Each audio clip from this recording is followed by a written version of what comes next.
Hi everyone. In today's video, we are going to talk about these beautiful lanky creepers that you see here. This is called the string of hearts, also called the Ceropegia Woodii or Ceropegia linearis subspecies Woodii. Okay, they go with a whole bunch of other names like the Rosary vine, chain of hearts, Valentine vine, etc. So if you see here, I have two different variants. Both of them are variegated. The one that's more common is this one, which has these dark green variegations with a little bit of a pink purple at the back. And then you have the other variegation here, which is more around the pink edges, light pink with green and a light whitish pink at the bottom.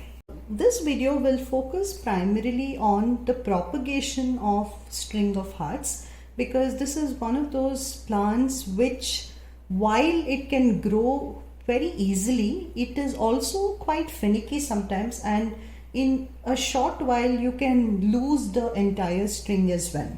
So in that kind of circumstance, it is always better to have a few of them propagating in multiple pots, so that just in case you lose your main pot, you always have enough plants to propagate from. So in today's video, I'm going to show you multiple ways of how you can propagate the string of hearts. The first step for propagating the string of hearts is to ensure that you cut the string wherever you want to propagate. Now your attention here to the different ways that I have cut this string.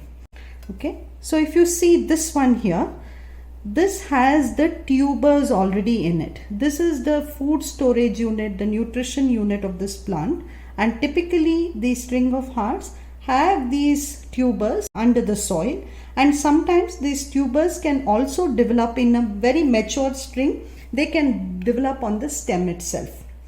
Now what's a node? A node is where these two leaves connect to the stem. Why this node is important is because this is where the new roots are formed. So string of hearts can be propagated in multiple ways, and the easiest way is through the tubers. Now what I would do is I would just probably show you in this one. Put the tuber into this pot, leave the stem as well, and then just top it up with some soil. If you see the soil that I'm using, very chunky soil, within a few weeks you will have new growth coming, and the tuber itself will give out new stems as well. So this is a foolproof method of propagating your string of hearts. Now the second method is to propagate through stems. To propagate through stems, what you need is make sure that you have at least one node. What I've done here is, there was a leaf here, I just removed off the leaf.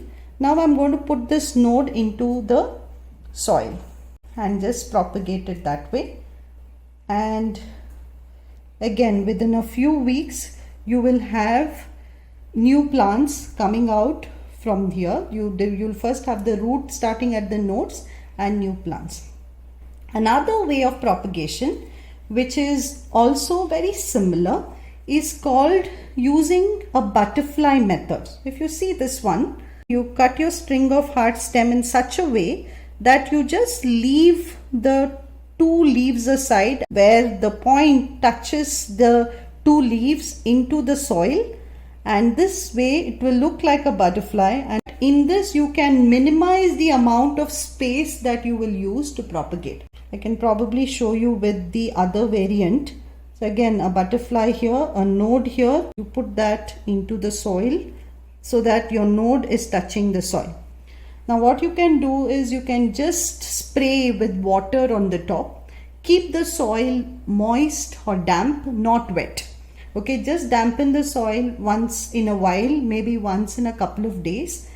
To increase the humidity, you can also put maybe a plastic cover around it, etc. But even if you don't do it, it's fine. Just moisten the soil, and this is the best way that you can propagate your string of hearts.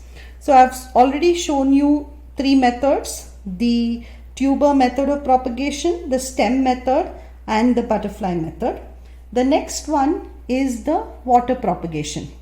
You just need to ensure that you add at least a couple of nodes into the water. Okay, I am using RO water here. Just put the stem with the node into the water. Maybe I can show you in this one. Okay, can you see this node here? This node has to go into the water because that's where the roots will come.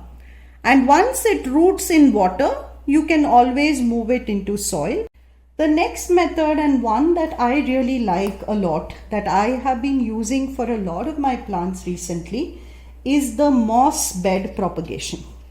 Now for a moss bed propagation, what you need is some kind of sphagnum moss. Okay, I bought this one from Amazon. Just moisten the moss. You don't need to make it soaking wet. You need to keep it moist. And what you can do is just put the string of heart. Ensure that your nodes are touching the moss. That's it. Remember, I'm not putting any pressure on the plant. I'm just keeping it very easily into the soil, into the moss, and that's it. And you will get new plants from there. And you can just close this. Now with the moss, you need to ensure that leaves don't rot. Okay, so to do that, every couple of days you can open and give it some air. This will also ensure that there is no mold or any mildew formation on the moss. And if the moss gets dry, you can sprinkle some water. Moss has to be moist. It shouldn't be soaking wet. Very soon you will have roots developing on the plant. And whatever tips I'm giving you for the string of hearts can be used for similar plants. Like you can use this for string of beads or pearls as well. So it's a similar kind of a way to propagate your plants. Now some people use nothing but a polythene bag. Okay, this is a Ziploc bag. So what you can do is you can just put a string into this. Ensure the bag has some moisture. So you can add water into the bag and probably just empty the water so that there is some humidity in the bag. And once you do that, just cover the bag and seal it.